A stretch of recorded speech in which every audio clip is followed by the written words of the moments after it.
Ele finalmente comeu, sussurrou o milhões-rio, sem acreditar no que via. Durante 2 meses, a manso de Ricardo e Helena Vasconcelos, em Belo Horizonte, parecia um hospital. Médicos, nutricionistas, psicólogos. Todos tentavam entender por que o pequeno Pedro, de apenas 1 ano, simplesmente se recusava a comer. O menino era saúde-vel, diziam os exames, mas cada refeio virava uma batalha. Helena chorava na cozinha, cercada de papinhas rejeitadas. Ricardo, impotente, passava noites em claro, achando que o filho iria definhar diante dos pé-frios olhos. Foi ento que uma mulher simples apareceu. Dona Alcia, a nova faxineira vinda do interior de Minas, começou a trabalhar numa segunda-feira. No 3º dia, Ricardo passou pela cozinha e parou. Elicia estava ali preparando a papinha e conversando com o menino como quem fala com um velho amigo. Olha isso, Pedrinho. Hoje tem cenoura e batatinha. Fica amarelinho e bonito. Pedro observava atento e abriu a boca. Comeu. Sozinho. Com vontade. Como se fosse a coisa mais natural do mundo. Ricardo ficou parado sem saber se ria ou chorava. Aquela mulher simples havia feito em minutos o que os melhores especialistas do PAS não conseguiram em 2 meses. Mais tarde, o médico explicou: o problema nunca foi a comida, mas o clima de desespero. A criança sentia a ansiedade dos pais. E o que Elicia trouxe não foi magia, foi calma, presena, humanidade. A partir daquele dia, Ricardo aprendeu que algumas solues no VM do dinheiro, mas da simplicidade. Ricardo não conseguiu dormir naquela noite. Deitado ao lado de Helena, ele revivia a cena da cozinha como se fosse um milagre. O som da voz calma de Dona Alcia ecoava na cabeça dele, aquele jeito simples, sem pressa, que parecia colocar tudo no lugar. Na manhã seguinte, antes de sair para o trabalho, ele passou pelo quarto do filho. Pedro dormia tranquilo, a respirar leve, o rostinho sereno. Pela primeira vez em semanas, havia paz naquela casa. Helena, no entanto, ainda não acreditava completamente. Ser que foi-se sorte, perguntou com um fio de esperança misturado ao medo. Ricardo respirou fundo. Sorte não tem esse poder, Helena. Aquela mulher fez algo que a gente esqueceu como fazer confiar. Nos dias seguintes, tudo mudou. O clima pesado sumiu. Dona Alcia seguia conversando com o menino enquanto preparava o almoço, e Pedro comia feliz. Helena começou a observar mais, a tentar entender. Ela notou que Elicia nunca forava nada, deixava o menino pegar a colher, brincar, sujar, rir. Era como se o tempo ali fosse outro, um tempo sem relgio. Certa tarde, enquanto enxugava as lágrimas, Helena chamou a funcionária na varanda. Lucia, o que vós faz com ele? Qual o segredo? A mulher sorriu sem entender. Segredo nenhum, dona Helena. Eu trato ele como gente. Criana entende tudo. Esse precisa sentir que te segura que a gente não te brigando com ela. Aquela frase ficou martelando na cabeça da me o resto do dia. E naquela noite, quando foi dar o jantar ao filho, Helena decidiu fazer diferente. Sentou-se no chão, olhou nos olhos dele e começou a conversar. Nada de insistir. Nada de desespero, apenas amor. Pedro não comeu tudo, mas comeu um pouco, e pela primeira vez ela sentiu alegria no lugar da culpa. Sem perceber, aquela faxineira havia curado no o menino, mas também os pais. A ansiedade foi cedendo espaço para o afeto. O jantar deixou de ser uma batalha e virou um momento de encontro, de risadas, de baguna. Meses depois, Ricardo aumentou o salrio de Dona Alcia e a chamou de anjo desfarado. Ela riu temida e respondeu: Anjo nada, seu Ricardo. Se aprendi que a vida fica mais leve quando a gente para de tentar controlar tudo. E foi exatamente isso que aquela família aprendeu, que nem sempre o amor precisa de urgência. Às vezes ele precisa de calma. E voce Jó viveu um momento em que a resposta apareceu quando Voque finalmente parou de tentar. Conte nos comentários e se inscreva no canal para mais estrias que aquecem o coral. Os meses seguintes pareciam outro capítulo na vida dos Vasconcelos. O riso de Pedro ecoava pelos corredores da casa, misturado ao som das panelas e da voz suave de Dona Licia. Era como se cada refeio fosse agora um pequeno milagre cotidiano. Helena, que antes vivia tensa, começou a se redescobrir como me. E Ricardo, acostumado a resolver tudo com dinheiro, aprendeu algo que nunca imaginou. As maiores solos nascem do simples. Mas o mais bonito foi perceber como a presena de Dona Licia transformou no S o menino, mas o lar inteiro. Ela chegava cedo sempre com o mesmo sorriso sereno, o cabelo preso num coque e o cheiro de café fresco que parecia abraar o ambiente. Não falava muito, mas quando falava suas palavras tinham peso de verdade. Um dia, enquanto ela lavava a louça, Helena comentou: "A senhora devia ser professora de crianças. Tem um dom." Dona Lucia deu uma risadinha. "Deus me livre, Dona Helena. Eu aprendi a ouvir. Criana fala sem palavras, és prestar ateno." Ricardo ouviu aquilo de longe e ficou em silêncio por alguns segundos. Aquelas palavras simples atravessaram o coral dele. Passou a reparar mais nas pequenas coisas, o jeito que o filho olhava, as pausas entre as risadas, o silêncio que antes o assustava, e agora parecia cheio de vida. Com o tempo, as refeias deixaram de ser preocupal e viraram momentos de família. Pedro se sujava, ria, jogava comida no chão e ninguém mais se importava. O importante era vê-lo feliz. Os funcionários da casa notaram a diferença. O ar pesado que antes dominava o ambiente deu lugar a uma leveza que parecia contagiar todo mundo. Certo dia, o pediatra voltou para um check-up. Depois de examinar o menino, sorriu e disse: "Não há problema nenhum com ele. O que estava doente era o ambiente. Agora ele está curado. E Vox também." Helena chorou. Ricardo agradeceu em silêncio. E Dona Licia apenas ajeitou o avental e disse com simplicidade: "Às vezes a cura não vem do remédio. Vem do jeito que a gente olha." Naquela noite, Ricardo ficou observando o filho dormir. Pensou em tudo o que viveu no desespero, na impotência, na transformal. E entendeu que havia algo divino na simplicidade daquela mulher. Hoje, quando conta essa estria, ele sempre diz: "A gente achava que contratou uma faxineira. Mas, na verdade, Deus mandou um lembrete, que o amor simples e que a paz mora nas coisas pequenas." O tempo passou e a vida na casa dos Vasconcelos foi voltando ao ritmo tranquilo que há muito não se via. Pedro cresceu saudável, cheio de energia, e Dona Lucia se tornou parte da família no papel, mas no coral. Ela não era mais a faxineira, era a mulher que trouxe de volta a paz. Num domingo ensolarado, Helena a chamou para almoar com eles, mesa coisa que antes jamais teria acontecido. "Ah, Dona Helena, mesa de patrono para mim", disse Elicia sem jeito. Mas Helena insistiu.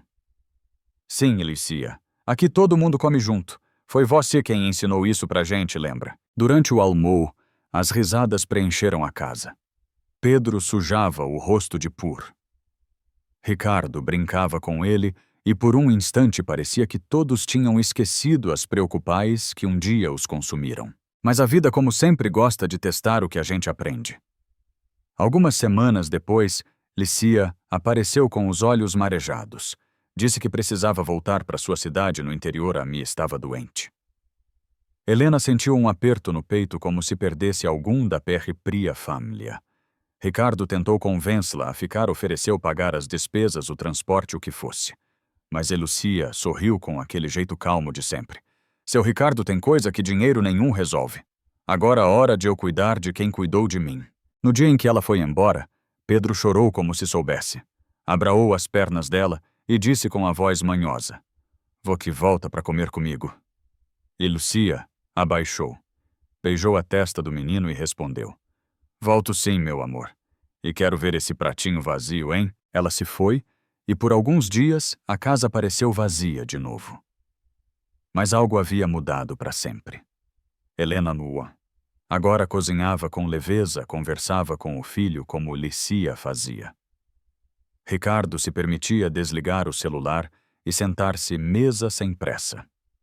A simplicidade daquela mulher continuava ali viva em cada gesto. Um ano depois, Licia mandou uma foto ela Ia-me sorrindo saudvez com uma legenda curta: aqui te tudo bem. E a Helena respondeu: aqui também. Graças a Vox. Naquela noite, Ricardo olhou para a família e pensou em como a vida é generosa quando a gente aprende a escutar.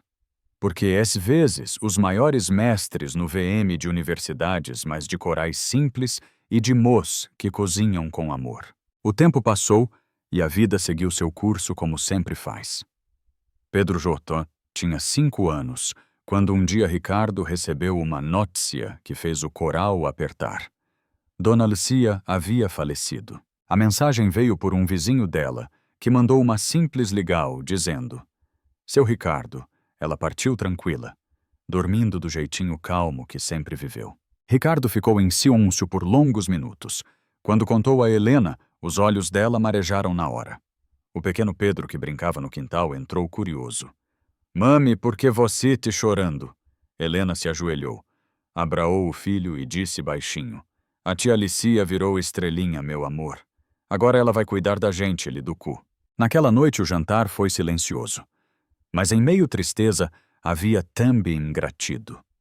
Cada canto da casa carregava algo dela, o cheirinho do bolo simples de fube, a micica, que ela cantarolava baixinho, o modo carinhoso como dizia: Devagar, dona Helena. Menino sente a pressa da gente. Dias depois, Ricardo decidiu viajar até o interior onde ela morava. Queria agradecer pessoalmente família por tudo que aquela mulher tinha feito por eles. A casa era humilde com paredes de barro e um quintal florido. Ele conheceu Dona Lourdes Amé de Alicia, uma senhorinha de olhar doce. A senhora sabe que sua filha mudou a vida da minha família, disse ele emocionado. Ela sorriu com os olhos cheios de égua. Sei sim, meu filho. Licuia sempre dizia que não precisava de muito para fazer o bem, bastava ter coral. Ricardo voltou para casa com o coral leve e a alma cheia de propósito. No dia seguinte conversou com Helena e decidiu abrir um projeto social em nome de Dona Alicia, uma casa de apoio para mês e crianças em situação difícil. Chamaram de Instituto Sementes de Alicia porque foi exatamente isso que ela deixou: sementes de amor, de calma e de F. Anos mais tarde, Pedro cresceu e aprendeu a tocar violo. Em cada apresental da escola, ele dedicava uma micica à tia Alicia, que ensinou a comer, a rir e a amar a vida do jeito mais simples. A família nunca mais foi a mesma, e isso era o mais bonito. Porque Dona Alicia partiu, mas o que ela plantou nunca deixou de florescer. Os anos passaram, e o Instituto Sementes de Alicia cresceu mais do que Ricardo e Helena podiam imaginar. O que começou como uma homenagem simples se transformou em um abrigo de amor-aprendizado e recomeçou para dezenas de famílias. Eles sozinhas encontravam apoio, crianças aprendiam a se alimentar com alegria e a palavra pressa havia deixado de existir. Helena se dedicava ao projeto com o coral inteiro. Passava tardes ensinando culinria simples para as mês e sempre dizia: Aqui ninguém precisa ser perfeita. Precisa estar presente. Pedro, agora com 12 anos também, fazia parte de tudo. Ele cuidava da horta, ajudava nas oficinas de micica e gostava de tocar violo para as crianças pequenas. Às vezes, as mis paravam para ouvi-lo emocionadas, e ele sorria, lembrando das ístrias de Dona Alicia, a mulher que havia mudado o destino da sua família, antes mesmo que ele tivesse idade para entender o significado da palavra gratido. Mas o tempo, como sempre, trouxe novos desafios. Certo dia, Ricardo recebeu uma proposta de negócio tentadora, um investimento que poderia multiplicar sua fortuna. Mas havia um problema: o terreno onde ficava o instituto seria vendido como parte do acordo. Ele passou noites em claro. O empresário dentro dele dizia para aceitar. O homem que Alicia ajudou a transformar dizia para resistir. Até que uma tarde, ao chegar ao instituto, viu Pedro cercado de crianças, ensinando uma delas a segurar o violo. O menino ria paciente com o mesmo olhar tranquilo de Dona Lucia. Naquele instante, Ricardo entendeu tudo. Pegou o celular, ligou para o CEO e disse com firmeza: "O negócio está cancelado. Existem coisas que o dinheiro nunca vai comprar." Quando desligou, sentiu uma paz que há muito tempo não sentia. Foi até Helena e contou a Deciso. Ela sorriu e respondeu apenas Lucia teria se orgulhado. Hoje, o Instituto continua firme, florescendo a cada dia. As paredes cobertas de desenhos, risadas e rístrias. E no porto, uma placa simples carrega a frase que Dona Lucia repetia sempre: "A vida fica mais leve quando a gente para de tentar controlar tudo." Ricardo sabe que o verdadeiro legado dela, no nas paredes do Perdil, mas nas pessoas que aprenderam a olhar o mundo com mais calma e amor. E Vogju percebeu que a verdadeira riqueza nas vidas que a gente toca e nas coisas que a gente tem. Conte nos comentários e se inscreva para mais estrias que emocionam e inspiram. Os anos passaram e o Instituto Sementes de Elcia virou um ponto de esperança na cidade. O que antes era um sonho, virou um lar de estrias reais, cheio de risadas, cheiro de comida simples e abraços sinceros. Ricardo e Helena J. eram os mesmos à pressa e o medo deram lugar calma e gratido. Pedro, agora adolescente, se tornara o coral do Instituto. Aos 17 anos ele organizava eventos, ensinava músicas crianas e inspirava todos com sua serenidade. Certa mãe, ao chegar, encontrou uma mulher chorando na porta. Ela se chamava Quintia Missolo, com um bebê magrinho nos braços. Ele não come direito. Tentei de tudo, disse desesperada. Ricardo sentiu um arrepio. Era como se a estria estivesse se repetindo o mesmo medo, a mesma dor. Ele se ajoelhou diante da mulher, olhou o bebê e sorriu. "Fica tranquila, Quintia. Aqui a gente não promete milagres, mas promete carinho." Nos dias seguintes, Quintia e o filho foram acolhidos.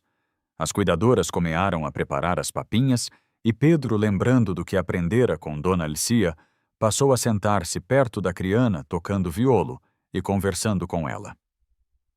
Em uma semana, o bebê começou a comer. Aos poucos foi ganhando peso, cor e vida. Helena observava aquilo emocionada. A estria havia dado uma volta completa. Dona Lucia J. não estava ali em corpo, mas sua presença continuava viva em cada gesto, em cada olhar que dizia: "Vai dar certo." E foi ali, vendo aquele bebê sorrir, pela primeira vez que Ricardo entendeu o verdadeiro legado de Dona Lucia. As coisas simples salvam. Um olhar calmo, uma palavra gentil, um gesto de amor. Tudo isso tem o poder de curar o que nenhum remédio alcança.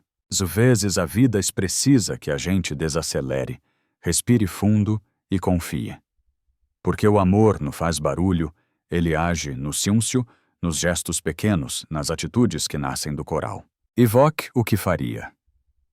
No lugar de Ricardo, já conheceu algum que transformou sua vida com um simples gesto. Deixe seu comentário, curta o vídeo e se inscreva no canal para mais estrias que tocam o coral e lembram a gente do que realmente importa.